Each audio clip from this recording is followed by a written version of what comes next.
सबसे पहले तो मैं सोनिया जी को ये कहना चाहता हूं, ये कोविड के कारण या चाइना की जो सिचुएशन है उसके कारण मूल प्रश्नों से बचने का प्रयास सोनिया जी न करें, क्योंकि भारत की बहादुर फौज सक्षम है देश की रक्षा करने में, देश की सरहदों की रक्षा करने में, और प्रधानमंत्री श्री नरेंद्र मोदी जी के नेतृत्व में देश सुरक्षित भी है, मजबूत भी है, और देश के जांबाज हमारे आर्मी के लोग देश की रक्षा करने में सक्षम हैं। उसकी संप्रभुता से लेकर और बॉर्डर्स की रक्षा करने में our army people are capable. तो इसलिए सोनिया जी को इनकी चिंता करने की जरूरत नहीं है। इनकी प्रधानमंत्री जी के नेतृत्व में देश इन सारे विषयों के बारे में सुरक्षित भी है और सक्षम भी है लड़ने के लिए।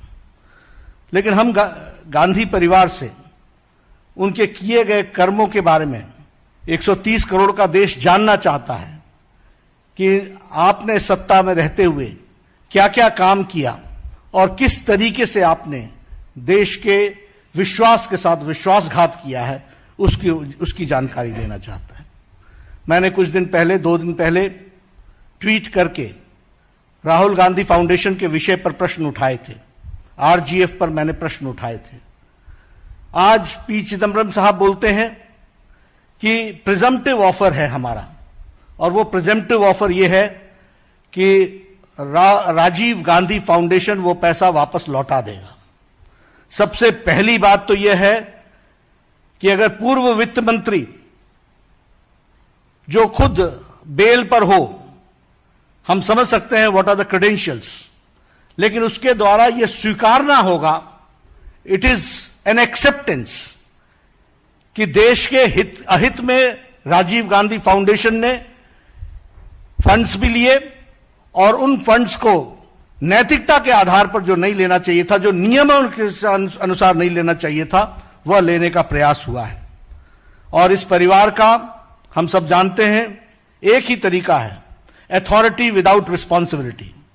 Speak whatever you like about anybody, whenever and wherever you wish, and you are not there to answer the questions which the nation wants to know.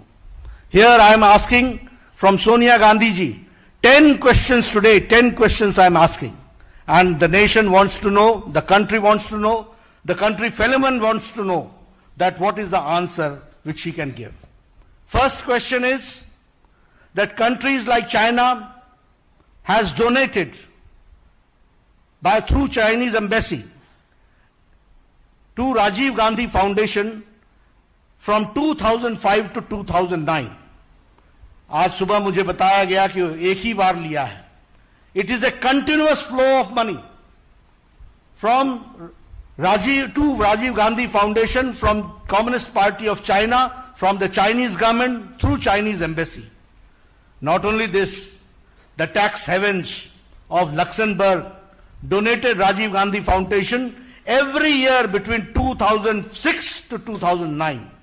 अब now you can understand Luxembourg, the tax havens, जहां हवाला में हवाला होता है, ऐसी जगह से राजीव गांधी फाउंडेशन को पैसा मिलना यह किस बात को इंगित करता है? The same way NGOs and companies who had deep commercial interests, they have donated money to Rajiv Gandhi Foundation. देश जानना चाहता है, first of all it's a shame, it's a sacrifice of the national interest by accepting money from foreign powers in personal trust. This is what I would like to say straight and forward, that it is a shame sacrificing the national interest by accepting money from foreign powers in personal trust. And the country wants to know what conspired between Rajiv Gandhi Foundation and the government of Chinese embassy. Government of China. This is the first question which I would like to raise.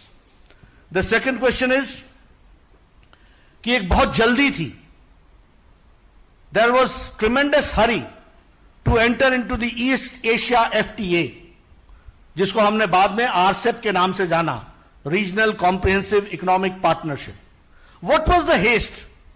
What made Kamal Nath to commit that yes, we will be part of this East Asia FTA, in which China was also there? यह प्रश्न देश जानना चाहता है और यहीं पर नहीं रुकता है. पैरेलली जब हमने अपने आप को ईस्ट एशिया एफटीए के साथ इंगेज करना शुरू किया, जिसको 2019 में आरसेप के नाम पर भारत के यशस्वी प्रधानमंत्री मोदी जी ने 15 देश एक तरफ रहने के बावजूद 16वां देश भारत ने अपने आप को अलग किया, यह कहते हुए कि this is not in the interest of farmers, this is not in the interest of MSME sector, this is not in the interest of the labourers and this is not in the interest of the agriculture. इसको ध्यान में रखते हुए मोदी जी ने इससे अपने आप को अलग किया. लेकिन जब ये इसमें हम इंगेज हो रहे थे, ईस्ट एशिया जो आरसेप के नाम से जाना जाता है, ईस्ट एशिया एफटीए, तो पैरेलली भारत का चाइना के साथ डेफिसिट ट्रेड 2003 में, जो 2004 में 1.1 बिलियन था, वह बढ़कर के 2013-14 में 36.2 बिलियन हो गया. And this was a deep crisis and weakening of the Indian economy done during the UPA regime. Now this second question is, what was the need to be in a hurry to come to engage in RCEP? Number one. Number two, the question is that parallelly, how the India's trade deficit gained, and from 1.1 billion dollars, it reached to 36.2 billion dollars, US dollars. This is what we have to understand. क्या ये quid pro quo तो नहीं था? ये कहीं Chinese embassy के द्वारा Rajiv Gandhi foundation को पैसे के कारण ये क्विड प्रो को तो नहीं था. यह भारत की जनता जानना चाहती है. The third question which I would like to say, what is the exact relationship between Indian National Congress and the Communist Party of China? What is the MOU? What is the unsigned MOU and what is the signed MOU? What is the tacit understanding between Congress party and the Communist Party of China? The country wants to know, and country wants to know the details of the MOU, signed and unsigned, the tacit understanding which has taken place between which takes care of the interest of Chinese or China government through the Indian National Congress. My fourth question is that the Rajiv Gandhi Foundation, RGF, worked in close association with China Association for Internationally Friendly Contact. Rajiv Gandhi foundation RGF ने बहुत closely, बहुत नजदीकी से काम किया Chinese association for internationally friendly contact. और ये जो संगठन है China association for internationally friendly contact, this is a vehicle used by Central Military Commission of China. This is a vehicle used for Central Military Commission of China, which the purpose of this commission is to infiltrate, to influence the voices of the leaders of the other countries. Now I would like to know, what was the role of Rajiv Gandhi Foundation with the friendly contact of China Association of Indian Internationally Friendly, and what was the relationship between Central Military Commission of China, which was trying to infiltrate and influence the policy makers of our country and trying to influence their voices? इसके बारे में हम जानना चाहते हैं. और इसके साथ साथ हम यह भी जानना चाहते हैं कि how much influence and infiltration was done by Chinese government through this Rajiv Gandhi Foundation. So this is my fourth question. Now I come to the fifth question. I have asked 4 questions about the involvement of Chinese government with Rajiv Gandhi Foundation. Now the fifth question is related to the PM National Relief Fund. The country would like to know कि प्रधानमंत्री national relief fund जो लोगों की सेवा करने के लिए है, जो लोगों के हार्ड अर्न मनी है, जो लोगों की राहत पहुंचाने के लिए है, जो प्रधानमंत्री के माध्यम से जनता जनार्दन की सेवा के लिए है, उसमें से 2005 से लेकर 2008 तक राजीव गांधी फाउंडेशन को पैसा क्यों गया? Why the money was diverted from PM National Relief Fund from 2005 to 2008 to Rajiv Gandhi Foundation? This is the question which the country and my country fellow men wants to know. हमारे देशभक्त जानना चाहते हैं, हमारे देश की जनता जिन्होंने पूरी ताकत के साथ प्रधानमंत्री नेशनल रिलीफ फंड को मजबूती प्रदान की, हार्ड अर्न मनी दिया, वह उसका पैसा को राजीव गांधी फाउंडेशन में क्यों डाइवर्ट किया गया? I would also like to know that UPA government में it was forced for multiple ministries like MHA, MHRD, Health Ministry, PSUs like SAIL, like GAIL, like SBI, ONGC, इनको RGF को fund release करने के लिए force किया गया।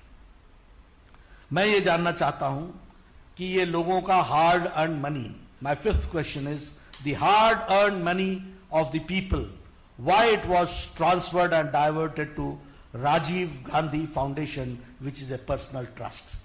What intention was there? इसमें intent क्या था? यह देश की जनता जानना चाहती है। कारण क्या था? किस लिए दिया गया? यह सरकार, मनमोहन सिंह की सरकार, यह राजीव गांधी फाउंडेशन की सेवा के लिए लगी हुई थी या गरीब जनता की सेवा के लिए लगी हुई थी? सोनिया गांधी जी के इंटरेस्ट को वॉच करने के लिए लगी थी या गरीब जनता की सेवा के लिए लगी थी? यह विषय हमको जानने की जरूरत है और यह देश भी जानना चाहता है। Rajiv Gandhi foundation took hefty donations from major Indian corporates और लोगों के लिए गरीबी का नारा लगाते रहे। The rhetoric was about poor people, गरीबी के बारे में बोलते रहे, लेकिन कॉर्पोरेट्स के साथ बड़े डोनेशंस लिए गए और बड़े डोनेशंस के जगह पर हेफ्टी कॉन्ट्रैक्ट्स दिए गए और यह था क्विड प्रो को। इसको कहते हैं क्विड प्रो को। एक तरफ से पैसे लिए गए और उसी माध्यम से, उनके इन्फ्लुएंस से हेफ्टी डोनेशंस भी लिए गए और हेफ्टी कॉन्ट्रैक्ट्स भी दिए गए। यह मेरा छठा प्रश्न है। मेरा सातवां प्रश्न है कि प्रधानमंत्री नेशनल रिलीफ फंड का ऑडिटर कौन है? Who is the auditor of PM national relief fund? The auditor was Thakur, Vaidyanathon and Iyer Company. This was founded by Mr. Rameshwar Thakur, who happened to be the Minister of Finance, State Minister, Union State Minister of Finance. अब आप देखिए national interest कैसे compromise होते हैं।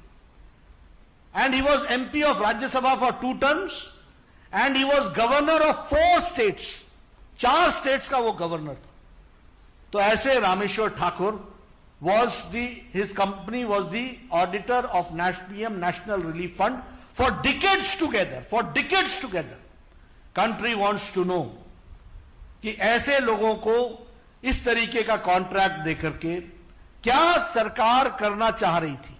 और आपको यह भी मालूम होना चाहिए कि पीएम नेशनल रिलीफ फंड में एक ट्रस्टी इंडियन नेशनल कांग्रेस का प्रेसिडेंट भी है। इसलिए मैंने कल आरोप लगाया था कि पीएम नेशनल रिलीफ फंड का ट्रस्टी सोनिया गांधी, राजीव गांधी फाउंडेशन का की चेयरपर्सन सोनिया गांधी, खुद पैसा निकालो और खुद अपने ट्रस्ट में डालो।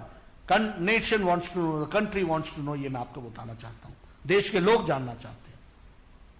राजीव गांधी फाउंडेशन को आज 2019 में 100 करोड़ का corpus as on evaluated on 2019।